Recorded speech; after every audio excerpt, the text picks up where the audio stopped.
Very good morning to all. जर हे lecture तुम्ही सकाळी पाहत असाल तर. व्हेरी गुड आफ्टरनून जर हे लेक्चर तुम्ही दुपारी पाहत असाल तर. अँड व्हेरी गुड इव्हनिंग जर तुम्ही हे लेक्चर बिफोर 7 PM पाहत असाल तर. अँड व्हेरी गुड नाईट जर तुम्ही आफ्टर 10 PM च्या नंतर पाहत असाल तर. तर पहा, new topic kinetic theory of gases and radiation. हा चॅप्टर आपण 2 पार्टमध्ये डिवाइड करणार. पहिला part kinetic theory of gas and second radiation. तर पहा, कायनेटिक थेअरी ऑफ गॅस हे तुम्ही 11वी मध्ये पण थोडंफार अभ्यासलं आहे. तर थोडीशी पार्श्वभूमी स्टार्ट करण्याच्या अगोदर what is kinetic theory of gas या अगोदर व्हॉट इज गॅस. गॅस म्हणजे काय? Solid, liquid, gas. 3 states of matter. पहिली सॉलिड, दुसरी लिक्विड, त्यानंतर गॅस. त्या 3 स्टेट मधला हा गॅस. तर पहा, इन जनरल आपल्याला माहित आहे intermolecular force. Intermolecular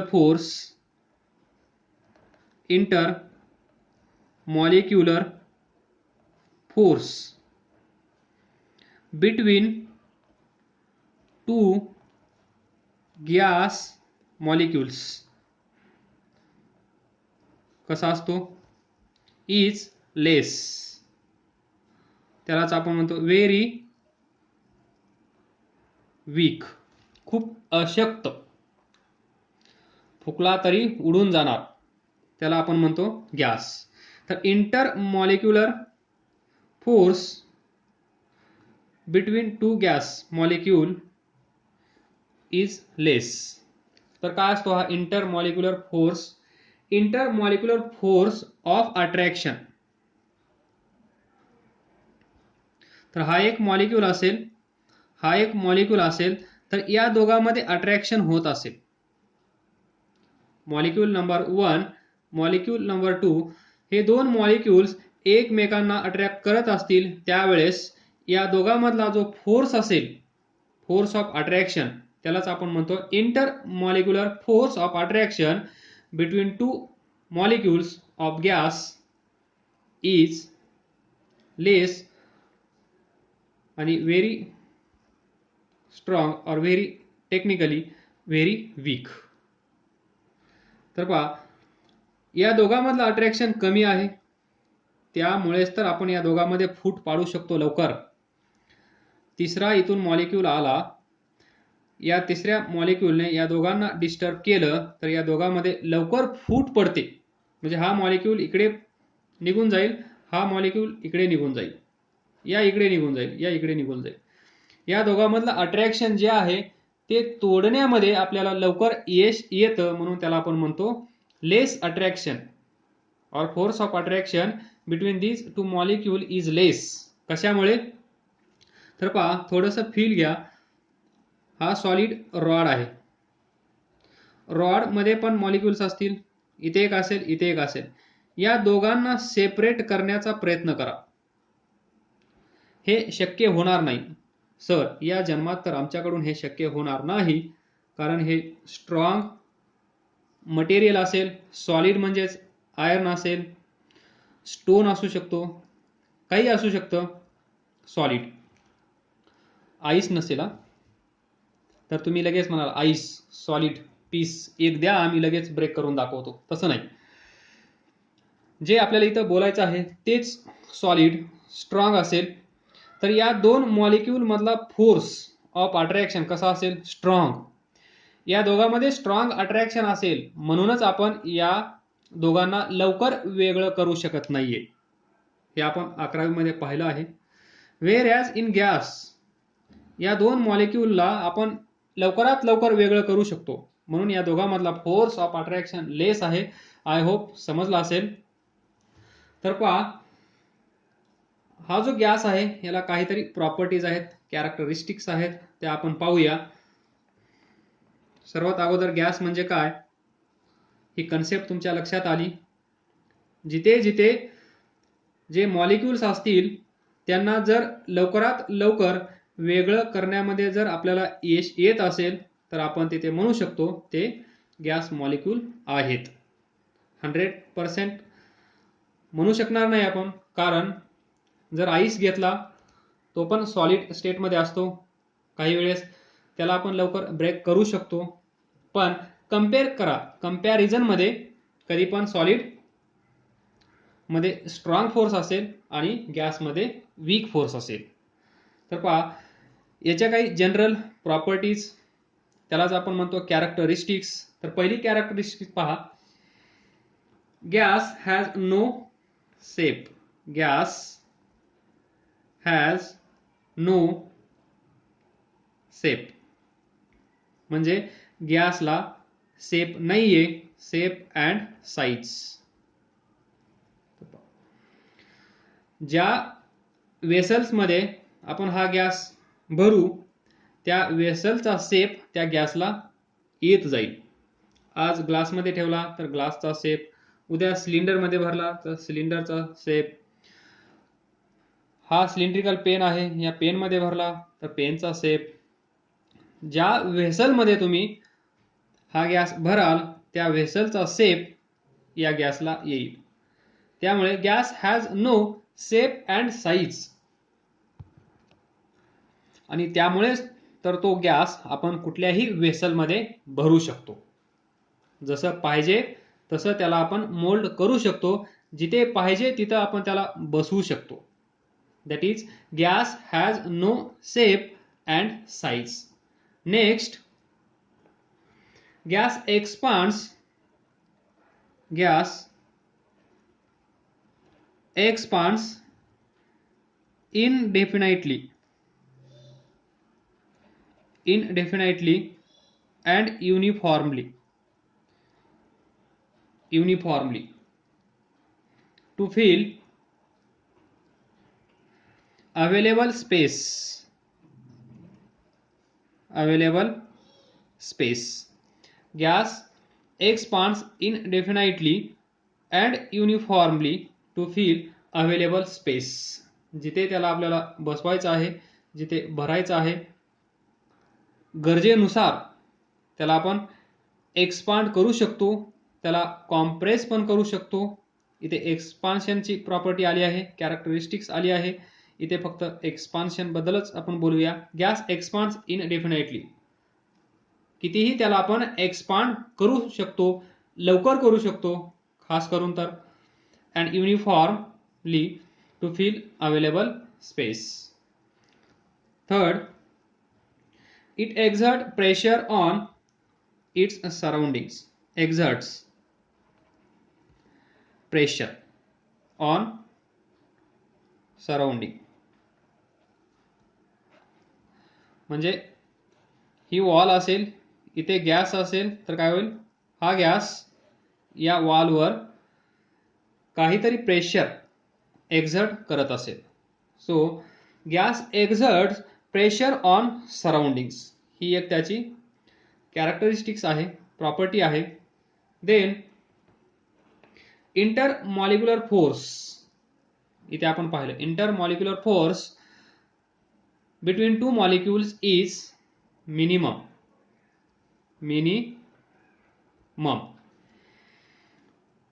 next, they can be easily compress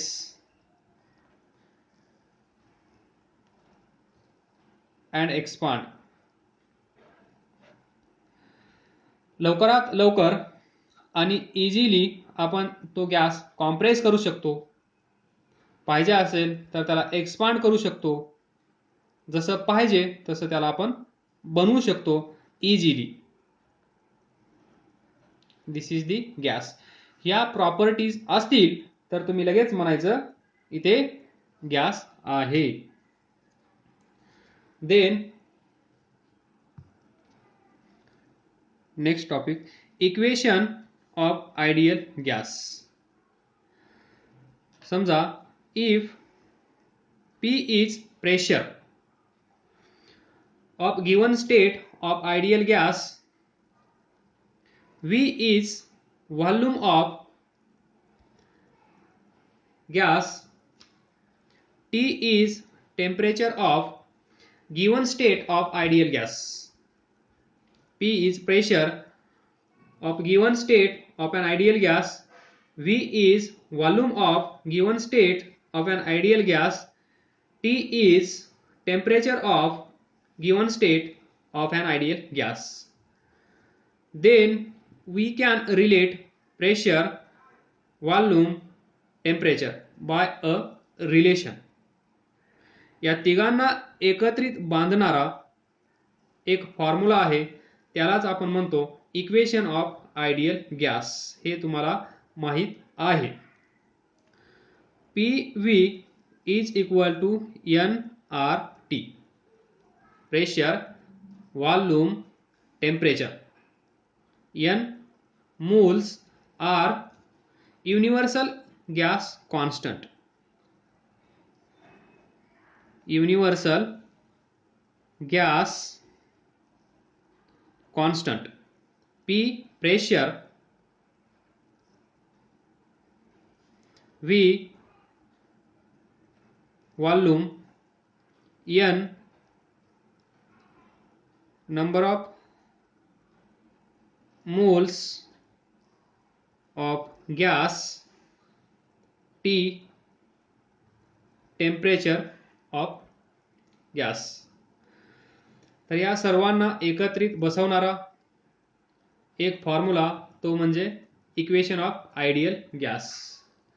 the equation which relates pressure, volume, temperature of given state of an ideal gas is known as ideal gas equation or equation of ideal gas. ते आहे PV is equal to nRT, where if n is equal to 1 म्हणजेच 1 mole of gas, तर PV is equal to RT. Then R is universal gas constant, तर PV is equal to T. आणि यालाच आपण म्हणतो PV by T is equal to constant. PV by T is equal to constant. This is the equation of ideal gas or ideal gas equation. For n number of moles, this is the ideal gas equation, and for 1 mole of gas, this is the ideal gas equation. Next, Boyle's law. Before this, value of R is 8.314 joule per mole per degree Kelvin. He value at a standard temperature STP, standard temperature pressure, 8.314 joule per mole per degree Kelvin. तर पहा, Boyle's law कदाचित तुम्हाला हे माहीत असेल तर इथून पुढे तुम्ही स्टॉप केलं तरी चालेल. तर पहा, व्हॉट इज बॉइल्स लॉ. लक्षात कसं ठेवायचं पहा. For given mass of an ideal gas at constant temperature, इथे असेल at constant temperature. Boyle's law म्हणजे कॉन्स्टंट टेम्परेचर. तर पहा, बचपन में बहुत टेंशन आता था पढ़ाई करने का. अभी भी तुम सारे बच्चे ही हो, तो पढ़ाई करने का आप लोगों को बहुत टेंशन आता है. तो B फॉर बचपन, T फॉर टेंशन. पढ़ाई, बचपन में पढ़ाई करने का टेंशन हर आदमी को आता ही है. तो BT, what is BT. B म्हणजे बॉइल्स लॉ, T म्हणजे temperature. For given mass of ideal gas at constant temperature. तर पहा इथे P V is equal to N R T. Temperature constant, R constant, N म्हणजेच for given mass of gas म्हणजे N पण constant. तर मग काय असेल, P V is equal to constant. This is the law of Boyle's. त्यालाच आपण म्हणतो बॉइल्स लॉ. लक्षात कसं ठेवणार, बॉइल्स लॉ म्हणजे बचपन में पढ़ाई करने का बहुत टेंशन आता है, आता था, आता रहेगा. तर पहा टेन्शन म्हणजेच टी म्हणजेच टेम्परेचर. तर बॉइल्स लॉसाठी टेम्परेचर कॉन्स्टंट असेल, R constant, N for given mass of gas constant. तर आपल्याला भेटेल P V is equal to constant. Equation number 1 द्या. यालाच आपण असं लिहू शकतो P1 V1 is equal to P2 V2. Problem solve करण्यासाठी जर तिथे टेम्परेचर कॉन्स्टंट असेल तर तुम्ही हे इक्वेशन यूज करू शकता टू सॉल्व्ह प्रॉब्लेम. यालाच आपण असं लिहू शकतो P is directly proportional to 1 upon V. Second form, P is directly proportional to 1 upon V or V is directly proportional to 1 upon P. otherwise inversely proportional to P. directly म्हणल्यानंतर 1 upon P और volume inversely proportional to pressure. हा आहे Boyle's law. लक्षात काय ठेवायचं आहे, BT, बचपन में टेंशन आता है पढ़ाई करने का. अजून काही तुम्हाला बनवता येत असेल तसं बनवा. लक्षात ठेवा कारण ते भरपूर सारे लॉज आहेत. तर कोणत्या लॉ मध्ये काय कॉन्स्टंट आहे हे लक्षात राहत नाही काही दिवसानंतर. तर पहा याच्यामध्ये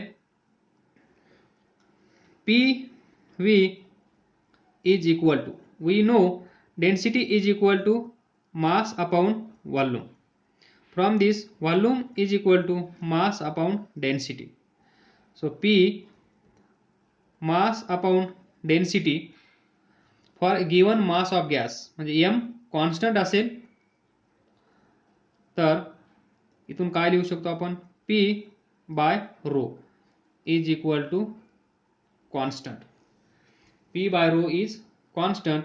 मग प्रॉब्लेम सोडवण्यासाठी दोन condition, P1 upon rho 1 is equal to P2 upon rho 2. हा एक. तर पहा थोडेसे आपण याचे ग्राफ ड्रॉ करूया. पहा इथे पहा P डायरेक्टली प्रोपोर्शनल टू 1 अपॉन V.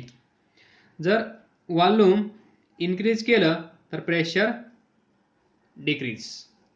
मग ग्राफ कसा असेल, इथे प्रेशर असेल, इथे वॉल्यूम असेल तर pressure decrease when we increase volume, किंवा pressure increase volume decrease inversely. तर ग्राफ कसा असेल, दिस. तर पहा याच्यामध्ये प्रेशर डिक्रीज होत आहे, दिस कंडिशन प्रेशर डिक्रीजेस. त्याच वेळेस वॉल्यूम इन्क्रीज व्हायला पाहिजे. तर पहा V इकडे आहे, प्रेशर इकडे आहे. तर प्रेशर डिक्रीज ज्यावेळेस होत आहे त्यावेळेस वॉल्यूम इन्क्रीज होत आहे. Next graph PV pressure. या ॲक्सिसवर असेल पी व्ही, इकडे असेल प्रेशर. तर पहा पी व्ही, इथे पहा P V is equal to काय आहे, constant. P V is equal to constant. आपण इथेच लिहिलं आहे P V is equal to constant. तर ग्राफ कसा असेल, P V is equal to constant, ना इन्क्रीज ना डिक्रीज. तुम्ही प्रेशर इन्क्रीज करा किंवा प्रेशर डिक्रीज करा, पी व्ही कसा असेल, कॉन्स्टंट. तर पहा जर आपण प्रेशर इन्क्रीज केलं तर व्हॉल्यूम काय होत आहे, डिक्रीज. इथेच आपण ग्राफ ड्रॉ केला आहे. प्रेशर जर इन्क्रीज झालं, इथे पहा प्रेशर इन्क्रीज म्हणजे असं, तर व्हॉल्यूम काय होत आहे, डिक्रीज. म्हणजे एक क्वांटिटी इन्क्रीज झाली तर दुसरी डिक्रीज होत आहे टू मेंटेन कॉन्स्टंट. पहा राईट साईडला काय आहे, या दोघांचा प्रोडक्ट रफ अँड टफ लँग्वेजमध्ये या दोघांचा प्रोडक्ट कॉन्स्टंट आहे. जर हा इन्क्रीज झाला तर हा डिक्रीज झालाच पाहिजे. म्हणून आपण प्रेशर इन्क्रीज करून काही फायदा होणार नाही, प्रेशर डिक्रीज करून काही फायदा होणार नाही.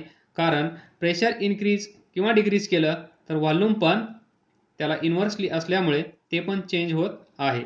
आणि फायनली या दोघांचा प्रोडक्ट कॉन्स्टंटच राहील. त्यामुळे पी व्ही वर्सेस पी हा असेल पी व्ही, हा असेल पी व्ही पी ग्राफ. तर यामध्ये काय असेल, पी व्ही ना इन्क्रीज ना decrease. Then P V versus V हा कसा असेल, इथे असेल पी व्ही, इथे असेल व्ही. तर पहा same logic, P V product change होणार नाही. मग ग्राफ कसा असेल, स्ट्रेट लाईन. तुम्ही व्हॉल्यूम इन्क्रीज करा किंवा व्हॉल्यूम डिक्रीज करा, इथे इफेक्ट होणार नाही. कारण तुम्ही व्हॉल्यूम इन्क्रीज केलं तर प्रेशर डिक्रीज होणार आहे, तुम्ही व्हॉल्यूम डिक्रीज केलं तर प्रेशर इन्क्रीज होणार आहे. आणि फायनली या दोघांचा प्रोडक्ट कॉन्स्टंट येणार आहे. म्हणून P V is equal to this straight line graph आणि P V is equal to constant. Then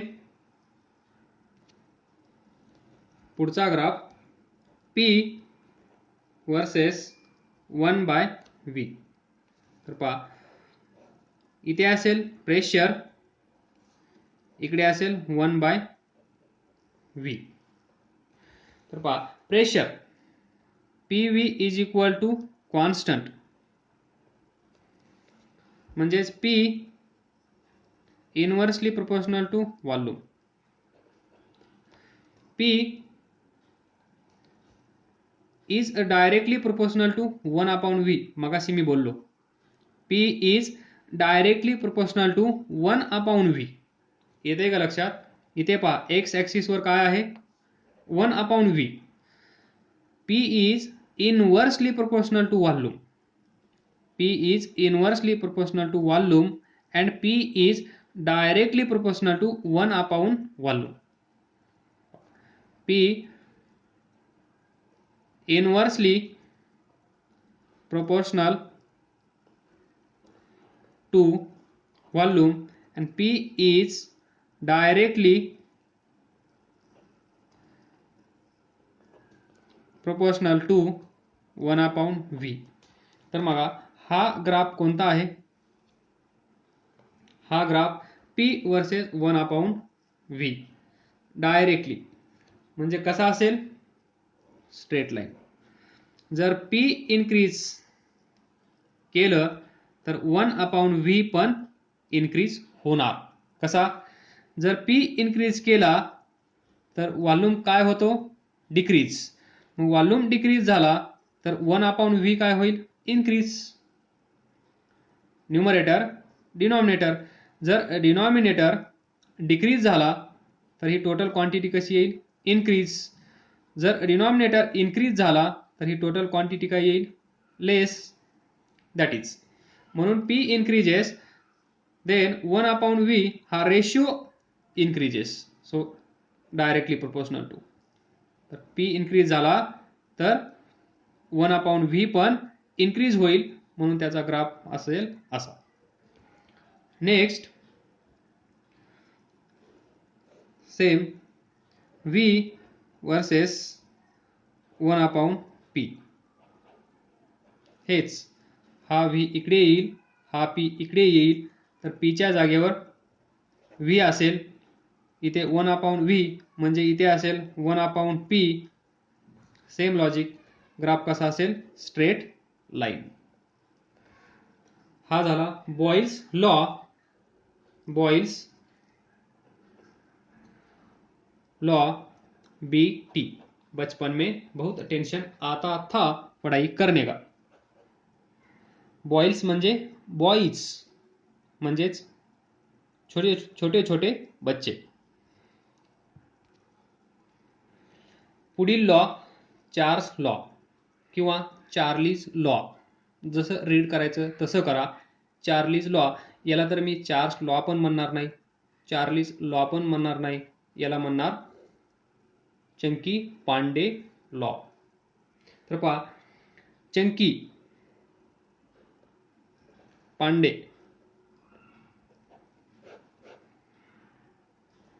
तर पहा, सी म्हणजे चार्ल्स और Charlie's law, then Pandey means pressure.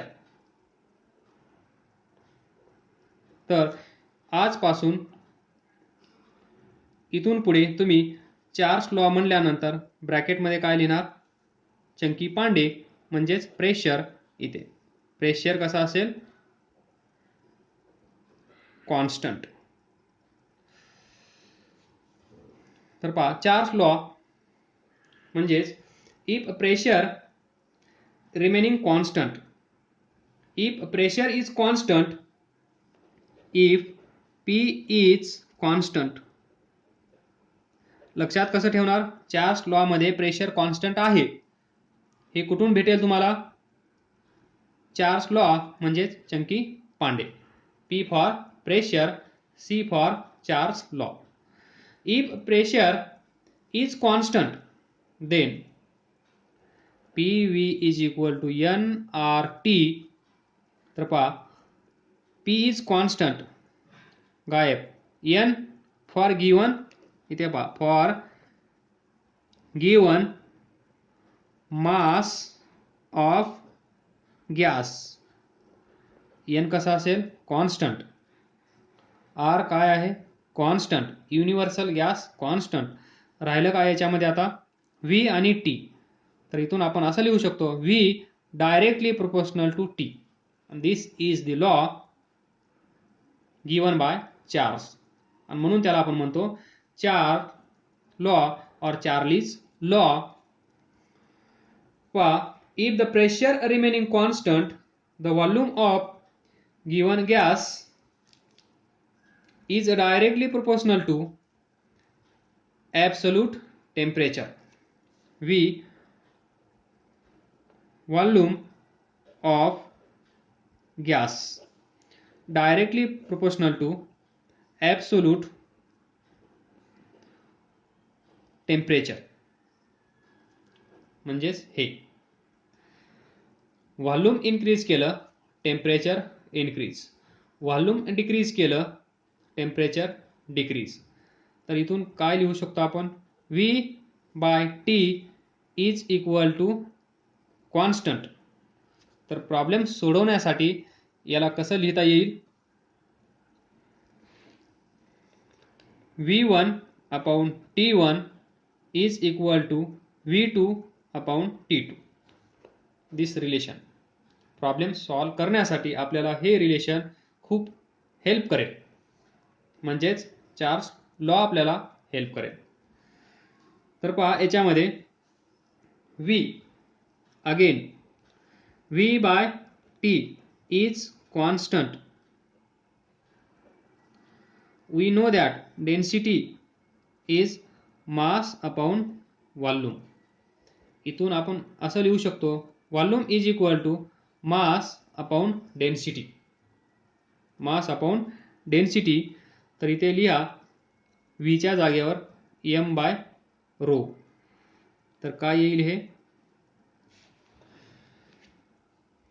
m by t rho is equal to constant, where m is for given mass of gas.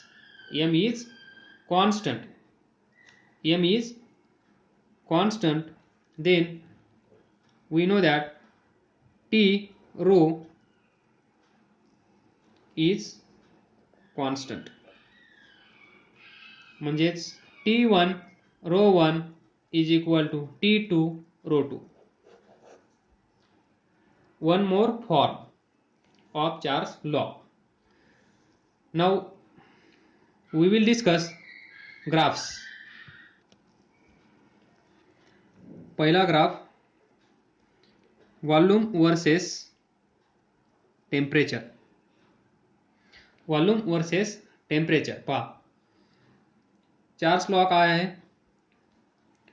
Volume of gas V directly proportional to absolute temperature T. V increase केला तर temperature पण increase होतो. V decrease केला तर temperature पण decrease होतो.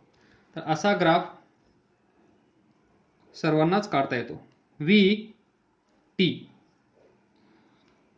Directly proportional to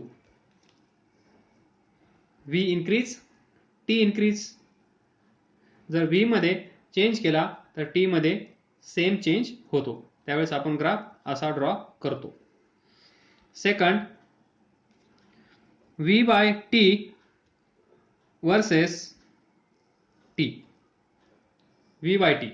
तर पहा, V बाय T म्हणजे y ॲक्सिस वर V by T, x axis वर T. तर कसा असेल? इथे पहा, V directly proportional to T. V by T, V by T, V by T is equal to constant.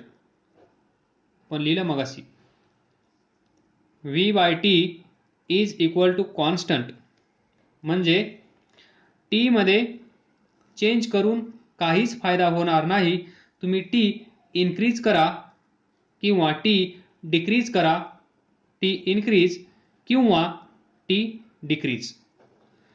या दोन्ही कंडिशनमध्ये V बाय T हा रेशो कसा असेल? कॉन्स्टंट. तर पहा, फील पहा, जर T इन्क्रीज केला